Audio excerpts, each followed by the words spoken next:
There was the sound of snow crushing under tired palms, and the heavy breathing of a creature trying to survive in the cold. It was hungry. It was alone. The poor animal, now lost amidst the pines of that primordial forest, had been expelled from its pack for trying to stand up against the leader. It couldn't take any more aggression, and so it fought back and lost. A major sin for a small wolf like itself. Now, after days of loneliness, it was only skin and bones. Death was almost upon it. Still, there remained a faint hope. The distant smells it had been following for 3 nights, the scents of food. But there were other scents along that one, frightening and worrying.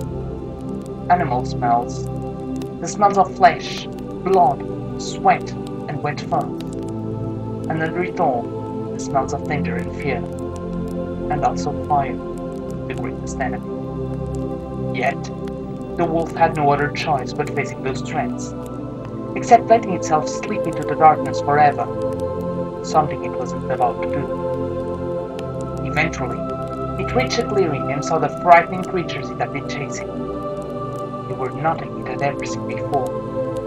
They moved about on only 2 paws, looked like tiny bears without fur, but covered their bodies with skins that were not theirs. They carried around sticks and stones and seemed to live on giant nests. But the most frightening thing of all was that they were all sitting around tamed fine. Any animal that could tame the greatest enemy should, without a doubt, be the mightiest creature of all. Yet, there was something familiar amongst all that strangeness. Seeing their movements, the wolf recognized something very familiar. It could see that even amongst those godlike creatures there was a structure of power, just like in a pack. That was a pack. It looked different, but it felt exactly the same.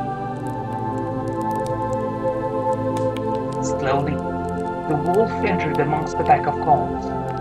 As it passed, some of them stopped what they were doing, but it knew how to behave. Keep your head down and your tail low.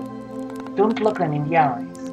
You won't pose a threat like that, and they won't attack you. But keep moving, straight and slowly, to where you want to go. Don't show any fear, just respect.